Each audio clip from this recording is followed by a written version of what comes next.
वज़ीर आज़म इमरान खान कहते हैं कि इक़्तिदार संभाला तो सख्त मुआशी चैलेंजेस दरपेश थे, मुल्क मुश्किल में था। करंट अकाउंट खसारा 20 अरब डॉलर था, दोस्त मुल्कों ने मदद की जिससे मुल्क दिवालिया होने से बच गया। वज़ीर आज़म ने फैसलाबाद में बरामद कुनंदगान और ताजिर बिरादरी की तकरीब से खिताब किया। कहा कि चीनी माफिया मिलकर चीनी की कीमत ऊपर लेकर चली गई। करेंसी गिरने से महंगाई हुई जिस पर हुकूमत को बुरा भला कहा गया, लेकिन आज सूरत हाल बेहतर हो रही है। वज़ीर आज़म ने कहा कि अवाम को सहूलियात देना हुकूमत की जिम्मेदारी होती है। मसाइल के हल के लिए मजबूत बल्दियाती निज़ाम अहमियत रखता है। मुकामी हुकूमतों का ऐसा निज़ाम ला रहे हैं जिससे अवाम खुश होंगे। वज़ीर आज़म ने कहा कि हुकूमत ने कोरोना के दौरान इक़दाम करके गरीबों और मईशत को बचाया। कोरोना की दूसरी लहर ज्यादा खतरनाक है, शहरी एहतियात करें, मास्क पहने। गवर्नमेंट की प्राइमरी जिम्मेदारी कि उनकी आवाम के लिए वो सहूलतें पैदा करें, उनकी ज़िंदगी आसान करें। माजी के तजर्बे जो लोकल गवर्नमेंट के देख के तो एक ऐसा सिस्टम लेके आ रहे हैं कि आप सबको खुशी होगी। तो हमें 2018 का पाकिस्तान मिला, पाकिस्तान की तारीख में कभी इतना ज़्यादा कर्जा मुल्क पे अंदरूनी और बैरूनी कभी इतना कर्जा नहीं चढ़ा हुआ था। करंट अकाउंट डेफिसिट था वो 20 अरब डॉलर का था। बड़ा बुरा भला कहा गया जी महंगाई का, लेकिन जो हमें पाकिस्तान मिला था वो सबसे मुश्किल हालात में, और लोगों को बता नहीं सकते कि हमारे पास पेमेंट्स देने के पैसे नहीं हैं, क्योंकि अगर लोगों को पता चल जाएगा तो रुपए के ऊपर रन हो जाएगी, यानी रुपया और गिर जाएगा। हम बड़े मुश्किल वक्त से गुजरे थे, बाहर के दोस्तों ने हमारी उस वक्त मदद की जिसकी वजह से हम डिफॉल्ट से बच गए। गिलगित बल्तिस्तान के जाली इंतखाबी नताइज को कोई तस्लीम करने को तैयार नहीं। धांधली के बावजूद हुकूमत को सिर्फ 7 नशिस्तें मिली। फिक्स मैच के बावजूद हुकूमत को मैंडेट नहीं, बेसाखियां मिली। नून लीग की नायब सदर मरियम नवाज का मानसेहरा में जलसे से खिताब। कहा कि जो एक यूं से चलाने के काबिल न था उसे 22 करोड़ अवाम की जिम्मेदारी दे दी गई। जब तक जाली हुकूमत हमारे सरों पर सवार है, महंगाई कम नहीं हो सकती, सस्ती दवा नहीं मिल सकती, गरीब का चूल्हा नहीं जल सकता, आटा चीनी चोरी नहीं रुक सकती। उन्होंने कहा कि वोट चोरी होता रहेगा। मानसेरा जलसे से खिताब में एहसन इकबाल ने कहा कि लोग जाली मैंडेट लेकर आ गए हैं, मगर कोई भी दिलों को नहीं चला सकता। उनका कहना था कि फैसलाबाद में ये अनाड़ी कह रहा था कि इसे मैनचेस्टर बनाऊंगा, मगर तुमने मुल्क को डबो कर रख दिया। इमरान खान माफिया से भत्ता लेकर उन्हें गरीब अवाम को लूटने की इजाजत देता है। जाली मैंडेट लेकर हुकूमतों में आ गए, वोट चुरा के हुकूमतों पे काबिज हो गए। लोगों के दिलों पे कोई चोरी करके कब्जा नहीं कर सकता। इमरान नियाजी झूठा जाली वजीर आजम बन के इस्लामाबाद बैठ गया है। फैसलाबाद में ये अनाड़ी, ये जाहिल, ये फेल लीडर खड़ा होके कह रहा था कि मैं फैसलाबाद को मैनचेस्टर बना दूंगा, और तुमने तो पूरे पाकिस्तान को अफ्रीका का पसमानदा मुल्क बना दिया है 2 सालों के अंदर। ये मुंह और मसूर की दाल। विफाकी वज़ीर इत्तलात शिबली फराज का कहना है कि मौलाना फजल रहमान ने शब्बर ज़ैदी से मुतालिक जो बयान दिया है, ऐसा बयान देना किसी को ज़ैद नहीं देता। शब्बर ज़ैदी ने मौलाना फजल रहमान के बयान की पुरजोर तरदीद की। शब्बर ज़ैदी की तरदीद के बाद मौलाना फजल रहमान को इखलाकी तौर पर माजरत करनी चाहिए थी। शिबली फराज ने कहा कि मानसेहरा में मरियम नवाज की तकरीर पर रद्द-ए-अमल दिया। कहा कि ये भी देखना था कि जो चोरी के मुर्तकिब हुए वो हमें डांट रहे हैं। आपको 2018 में पाकिस्तान के अवाम और फिर गिलगित बल्तिस्तान के अवाम ने भी मुस्तरद कर दिया। आप मुस्तरद शुदा लोग हो, आपकी हैसियत क्या है कि आप कहते हैं हम नताइज नहीं मानते।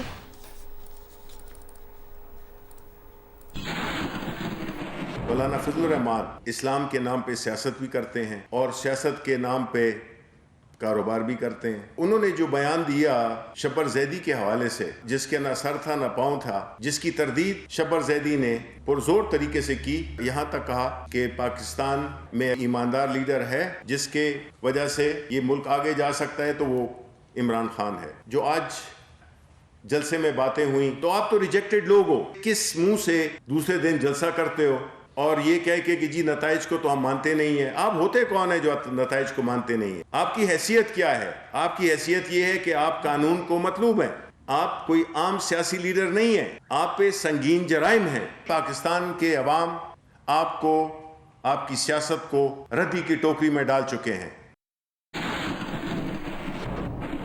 वज़ीर रेलवे शेख रशीद अहमद कहते हैं, जिंदगी में गिलगित बल्तिस्तान से ज्यादा शफाफ इलेक्शन नहीं देखा।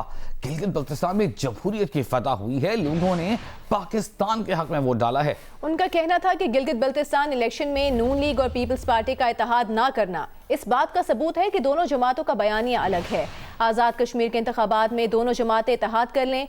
मौलाना फजल रहमान ने शबर जैदी पर भोंडा इल्जाम लगाया। शेख रशीद ने कहा कि कल से कराची सर्कुलर रेलवे चलेगी।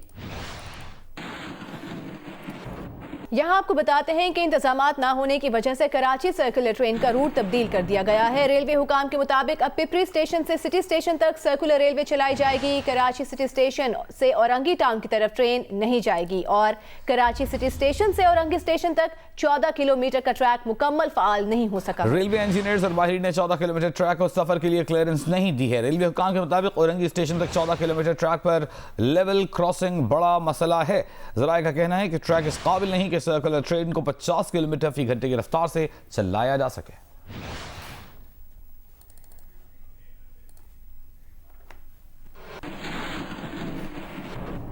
जुडिशल मजिस्ट्रेट शर्की की अदालत ने कैप्टन रिटायर्ड सफदर का केस का तहरीरी फैसला जारी कर दिया। अदालत ने मुकदमा खारिज करने का हुक्म देते हुए फैसले में कहा है कि कैप्टन रिटायर्ड सफदर और दीगर के खिलाफ मुकदमे में ठोस शवाहिद नहीं है। ऐसे केस को चलाना अदालत के वक्त का ज़िया होगा। जुडिशल मजिस्ट्रेट शर्की वजीर हुसैन मेमन की अदालत ने कैप्टन रिटायर्ड सफदर केस खारिज करते हुए फैसले में कहा कि शवाहिद के मुताबिक केस में न किसी को सजा हो सकती है और न ही मजीद कार्रवाई का कोई नतीजा निकल सकता है। ऐसे केस को चलाना अदालती वक्त का ज़िया होगा। तहरीरी फैसले में अदालत ने सफदर ऐवान की ज़र जमानत की रकम भी वापस करने का हुक्म दिया। अदालत ने पुलिस की जानिब से मुकदमा झूठा करार देने और मुद्दई के खिलाफ कार्रवाई का मौक़िफ़ भी मुस्तरद कर दिया। अदालत ने पुलिस की मुकदमा बी क्लास करने की रिपोर्ट पर अदम इत्मीनान का इजहार करते हुए कहा कि पुलिस रिपोर्ट पर मुकदमे को बदनीयती पर मबनी या झूठा करार नहीं दिया जा सकता। पुलिस रिपोर्ट गैर वाज़ेह है, सबूत शवाहिद नामुकम्मल हैं। तफ्तीशी अफसर के शवाहिद से साबित होता है कि मुद्दई का बयान रिकॉर्ड करने की कोशिश की गई। केस के तफ्तीशी अफसर ने सिक्योरिटी इंचार्ज और तिलावत करने वाले कारी शमसुद्दीन का भी बयान रिकॉर्ड किया और कारी शमसुद्दीन के बयान के मुताबिक उन्होंने तोड़ फोड़ नहीं देखी, सिर्फ वोट को इज्जत दो का नारा सुना।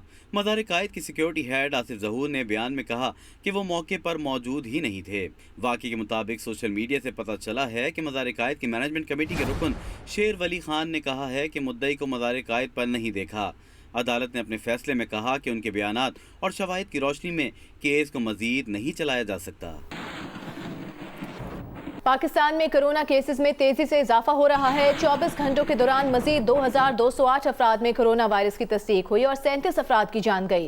National command and operation centre के मुताबिक गुज़श्ता रोज 38,544 टेस्ट किए गए हैं। कोरोना टेस्ट पॉजिटिव आने की शरह 5.3% रही। सरबराह NCOC असद उमर का कहना है कि बेएहतियाती का नतीजा है कि कोरोना केसेस में 4 गुना इजाफा हुआ।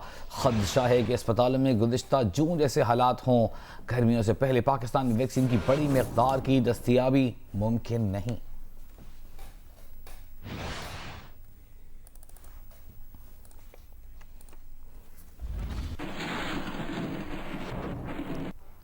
आज़ाद कश्मीर में 15 रोज़ा कोरोना लॉकडाउन का नोटिफिकेशन जारी कर दिया गया है। लॉकडाउन हफ्ता और इतवार की दरमियानी शब रात 12 बजे से नाफिज होगा।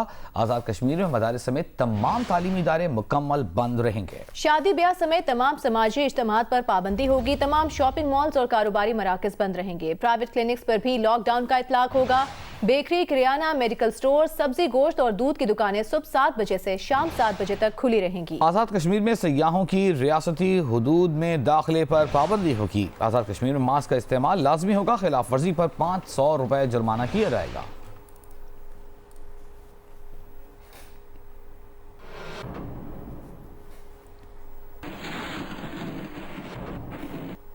कमिश्नर कराची की ज़ेर सदारत डेप्यूटी कमिश्नर्स का इजलास में कोरोना SOPs की खिलाफ वर्जी पर क्रैकडाउन का फैसला। होटल, शादी हॉल्स और मार्केट्स में SOPs पर अमल दरामद नहीं हो रहा।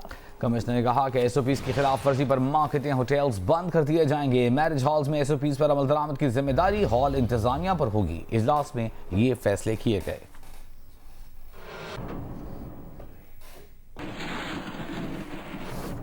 बरतानवी हाई कमिश्नर ने इंग्लैंड क्रिकेट टीम के दौरे पाकिस्तान की खुशखबरी सुना दी है। बरतानवी हाई कमिश्नर ने वीडियो के जरिए इंग्लैंड टीम के दौरे पाकिस्तान से आगाह किया।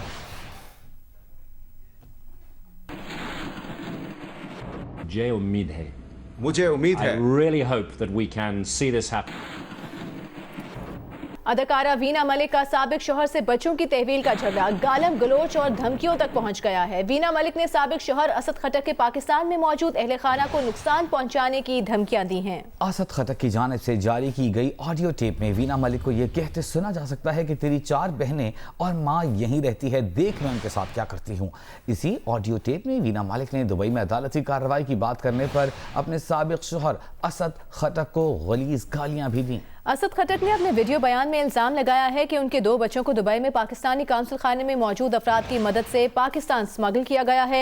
4 मई 2020 को पाकिस्तान जाने वाली स्पेशल कोविड फ्लाइट में बच्चों को पाकिस्तान पहुंचाया गया है। असद खटक ने यह भी बताया कि उनके बच्चों के पास अमरीकी पासपोर्ट हैं जो इस वक्त भी उनके पास हैं। बच्चों का नाम UAE की ECL में शामिल है। दुबई की हुकूमत के रिकॉर्ड के मुताबिक बच्चे अब तक UAE से बाहर नहीं गए। दुबई हाई कोर्ट ने 10 जून को 2020 को बच्चों की तहवील का फैसला असद खटक के हक में सुनाया है। दुबई कोर्ट की तुम क्या बात कर रहे हो? तेरी 4 बहनें और 1 माँ इधर नहीं रह रही? तो देख मैं क्या करती हूँ उनके साथ, तो चिल कर। मैं किसी से मिलने नहीं गई हूँ। तुम्हें किसने कहा मैं तुम्हारी बीवी हूँ? हमारी डाइवोर्स को 1.5 साल हो गया और पैसे उसको वापस कर दो, ठीक है ना? और दफा हो जाओ यहाँ से।